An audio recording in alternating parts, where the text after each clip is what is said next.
حتى الشعر أيضا كان بيدلهم عن طريق. آخر موقف ليا مع الراحل قاسم، شاب صغير بيحضر رسالة ماجستير فقصدني علشان يحصل على كتاب بورسعيد المدينة باستثناء، ومش موجود الكتاب في المكتبات على الإطلاق.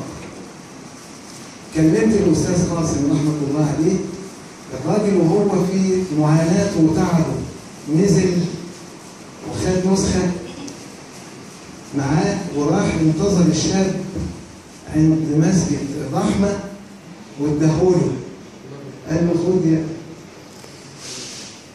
الله يرحمه الله يرحمه.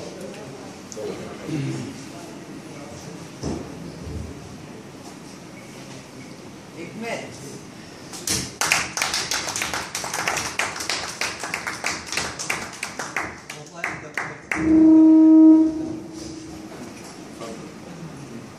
الموقف الثاني اللي انت مكفن ومعذور. هز مشاعري.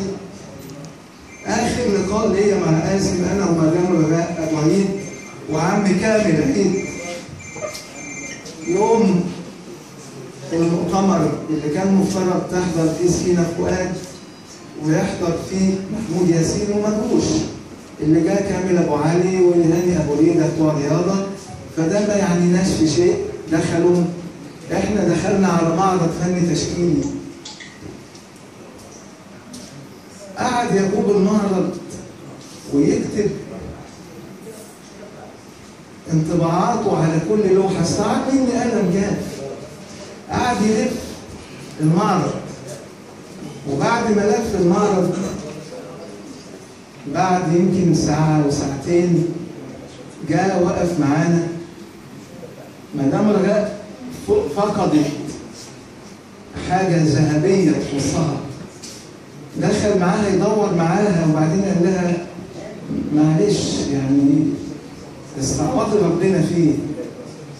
وبعدين انا زغت عنه كده في حته ثانيه، بعد 4 ساعات الاقي قاسم عينيه دايخ عليا عشان يديني قلم جاف.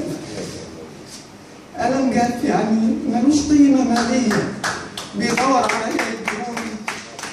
هو ده قاسم اللي يستحق ان انا دي تبقى مشاعري تجاهه.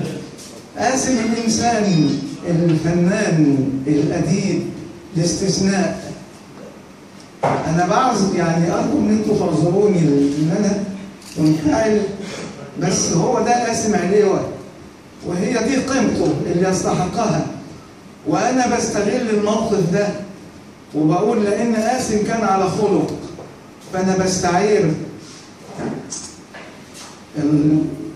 البيت الشعر اللي قاله أحمد شوقي: إنما الأمم الأخلاق ما بقيت فإنهم ذهبت أخلاقهم ذهبوا. تحية لقاسم عليوة والضيف قاسم عليوة. اسمحوا لي إن أنا أقدم لحضراتكم الفيلم الذي يتناول الراحل قاسم عليوة. لن ترحل يا قاسم، أشعار علا دودة، تصوير ومونتاج وإخراج أشرف الشناوي. شكرا.